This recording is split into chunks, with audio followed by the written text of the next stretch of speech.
उन पैगंबरों के बाद हमने मूसा को निशानियां देकर फिरौन और उसके दरबारियों के पास भेजा तो उन्होंने उनके साथ कुफ्र किया। सो देख लो कि खराबी करने वालों का अंजाम क्या हुआ। और मूसा ने कहा कि ऐ फिरौन, मैं रब्बुल आलमीन का पैगंबर हूं, मुझ पर वाजिब है कि अल्लाह की तरफ से जो कुछ कहूं सच ही कहूं। मैं तुम्हारे पास तुम्हारे परवरदिगार की तरफ से निशानी लेकर आया हूं, सो बनी इसराइल को मेरे साथ जाने की रुख्सत दे दीजिए। फिरौन ने कहा, अगर तुम निशानी लेकर आए हो तो अगर सच्चे हो तो लाओ, दिखाओ। मूसा ने अपनी लाठी जमीन पर डाल दी तो वो उसी वक्त एक बड़ा अजदहा बन गई और अपना हाथ गरीबान से निकाला तो उसी दम देखने वालों की निगाहों में सफेद बुराक यानी रोशन हो गया। तो कौम फिरौन में जो सरदार थे वो कहने लगे कि ये बड़ा माहिर जादूगर है, इसका इरादा ये है कि तुमको तुम्हारे मुल्क से निकाल दे, भला तुम्हारी क्या सलाह है। उन्होंने फिरौन से कहा कि फिलहाल मूसा और इसके भाई के मामले को मौकूफ रखिए और शहरों में नकीब रवाना कर दीजिए कि तमाम माहिर जादूगरों को आपके पास ले आए। चुनाचे ऐसा ही किया गया और जादूगर फिरौन के पास आ पहुंचे और कहने लगे कि अगर हम जीत गए तो हमें सिला तो अता कीजिएगा ना। फिरौन ने कहा, हां जरूर, और इसके अलावा तुम मुकर्रबों में दाखिल कर लिए जाओगे। जब फरीकैन रोजे मुकर्ररा पर जमा हुए तो जादूगरों ने कहा कि मूसा, या तो तुम जादू की चीज डालो या हम डालते हैं। मूसा ने फरमाया, तुम ही डालो। सो जब उन्होंने जादू की चीजें डाली तो लोगों की आंखों पर जादू कर दिया, यानी नजरबंदी कर दी, और लाठियों और रस्सियों के सांप बना बना कर उन्हें डरा डरा दिया और बहुत बड़ा जादू दिखाया। और उस वक्त हमने मूसा की तरफ वही भेजी कि तुम भी अपनी लाठी डाल दो। तब वो फौरन सांप बनकर जादूगरों के बनाए हुए सांपों को एक एक करके निगल जाएगी। आखिर हक साबित हो गया और जो कुछ वो लोग करते थे बातिल हो गया। चुनाचे इस मौके पर वो मगलूब हो गए और जलील होकर रह गए। और ये कैफियत देखकर जादूगर सजदे में गिर पड़े, कहने लगे कि हम सब जहानों के परवरदिगार पर ईमान लाए, यानी मूसा और हारून के परवरदिगार पर। फिरौन ने कहा, पेशतर इसके कि मैं तुम्हें इजाजत दूं, तुम इस पर ईमान ले आए।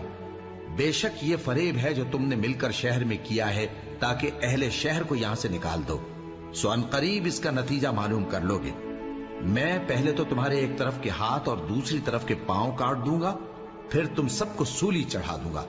वो बोले कि हम तो अपने परवरदिगार की तरफ लौट कर जाने वाले हैं, और इसके सिवा तुझको हमारी कौन सी बात बुरी लगी है कि जब हमारे परवरदिगार की निशानियां हमारे पास आ गईं तो हम उन पर ईमान ले आए। ऐ परवरदिगार, हम पर सब्र इस्तिकामत की दहाने खोल दे और हमें फर्माबरदारों की हालत में वफात दीजिए।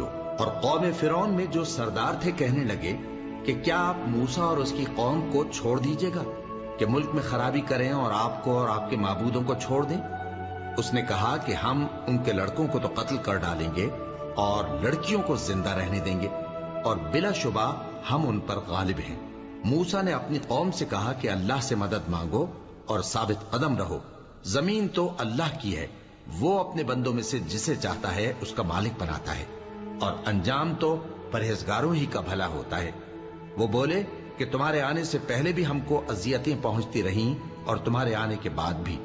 मूसा ने कहा कि करीब है कि तुम्हारा परवरदिगार तुम्हारे दुश्मन को हलाक कर दे और तुम्हें जमीन में खलीफा बनाए, फिर देखे कि तुम कैसे अमल करते हो। और हमने फिरौनियों को खुश्क सालियों और मेवों के नुकसान में पकड़ा ताकि वो नसीहत हासिल करें। सो जब उनको आसाइश हासिल होती तो कहते कि हम इसके मुस्तहिक हैं, और अगर सख्ती पहुंचती तो उसे मूसा और उनके रफीकों की बदशुगुनी बताते। देखो, इनकी बदशुगुनी अल्लाह के यहां मुकद्दर है, लेकिन इनमें से अक्सर नहीं जानते। और कहने लगे कि तुम हमारे पास था कोई भी निशानी लाओ ताकि उससे हम पर जादू करो, मगर हम तुम पर ईमान लाने वाले नहीं हैं। तो हमने उन पर तूफान और टिड्डियां और जुएं और मेंढक और खून कितनी खुली हुई निशानियां भेजी, मगर वो तकब्बुर ही करते रहे और वो लोग थे ही गुनाहगार। और जब उन पर अजाब वाक़े होता तो कहते कि मूसा, हमारे लिए अपने परवरदिगार से दुआ करो जैसा उसने तुमसे अहद कर रखा है। अगर तुम हमसे अजाब को टाल दोगे तो हम तुम पर ईमान भी ले आएंगे और बनी इसराइल को भी तुम्हारे साथ जाने की इजाजत देंगे। फिर जब हम एक मुद्दत के लिए जिस तक उनको पहुंचना था उनसे अजाब दूर कर देते तो वो फौरन अहद को तोड़ डालते। तो हमने उनसे बदला लेकर ही छोड़ा कि उनको समंदर में डुबो दिया اس لیے کہ وہ ہماری آیتوں کو جھٹلاتے اور ان سے بے پرواہی کرتے تھے۔ اور جو لوگ کمزور بنائے جاتے رہے ان کو ہم نے زمین شام کے مشرق و مغرب کا، جس میں ہم نے برکت دی تھی، وارث کر دیا۔ اور بنی اسرائیل کے بارے میں ان کے صبر کی وجہ سے تمہارے پروردگار کا وعدہ نیک پورا ہوا۔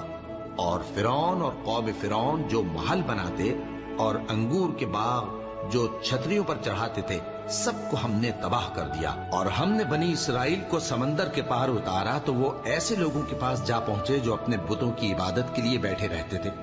بنی اسرائیل کہنے لگے کہ موسیٰ، جیسے ان لوگوں کے معبود ہیں، ہمارے لیے بھی ایک معبود بنا دو۔ فرمایا کہ تم بڑے ہی جاہل لوگ ہو۔ یہ لوگ جس شغل میں پھنسے ہوئے ہیں وہ برباد ہونے والا ہے، اور جو کام یہ کرتے ہیں سب بیہودہ ہیں۔